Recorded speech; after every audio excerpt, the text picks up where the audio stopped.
Well, in the coming years, computer chips will cost as little as a penny. That's cheaper than garbage, cheaper than scrap paper. So computer chips will be everywhere and nowhere, including our contact lenses. So when we put on our contact lenses and blink, we will go online. And who were the first people to buy internet contact lenses? College students taking final examinations.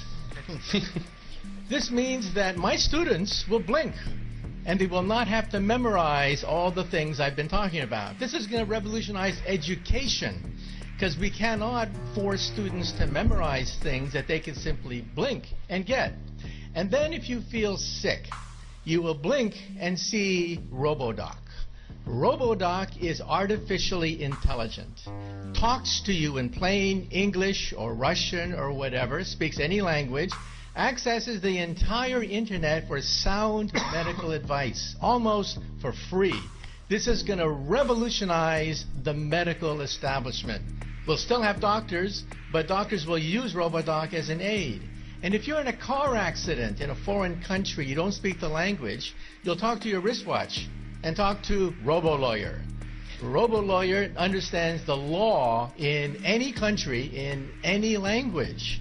In fact, I personally believe that artificial intelligence, the robotics industry, will eventually become bigger than the automobile industry of today, because your automobile will become a robot. You will talk to it. You will argue with it.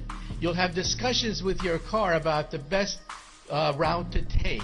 And when you want to park the car, you simply tell your car, park yourself. And the car parks itself.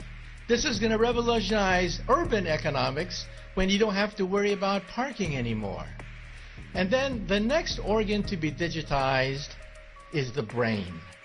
You may not know this, but 2 years ago, scientists were able to upload the first memories. Memories can now be uploaded and downloaded. This makes possible BrainNet. BrainNet could be the next step in the evolution of the internet.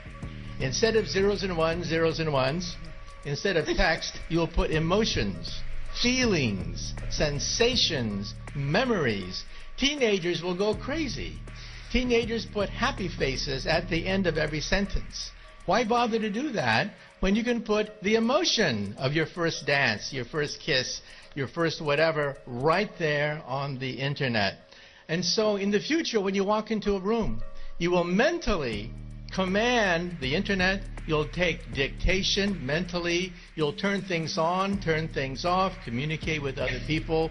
People will think of you as a wizard of some sort, mentally communicating with everything around you.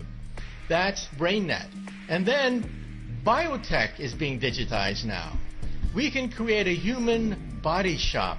We can create from your own cells, so there's no rejection mechanism. We can create skin, bone, cartilage, noses, ears, blood vessels, heart valves, bladders, complete windpipes can be grown in the laboratory. The next organ to be grown, by the way, is the liver. So for all you alcoholics in the audience, take heart. We may be able to grow your next liver. So even the economy is now being digitized into something I call perfect capitalism. You see, capitalism is based on supply and demand. But you don't know who's cheating you when you buy something. You don't know what the profit margin is. In the future, your contact lens will scan everything in a store, tell you who's cheating you, tell you who has the best product, what is the profit margin on every single thing that you can scan with your contact lens. And so capitalism becomes perfect. Perfect supply and demand. This means that there are winners and losers. The losers will be middlemen. Because why did Amazon become so big? Why did Airbnb? Why did Uber become so quickly so large? Because they digitized the middlemen. So I tell my friends, if you want to become a billionaire, take an industry. Take any industry. Write down all the places where there's friction, where there is middlemen, where there's obstruction, where there's frustration. List all the places in any industry, digitize it, and you too could become another Amazon founder. Thank you, Professor. In good futurism, that is a future with both inspires and terrifies. So thank you. John X. Army, signing out from the belly of the beast.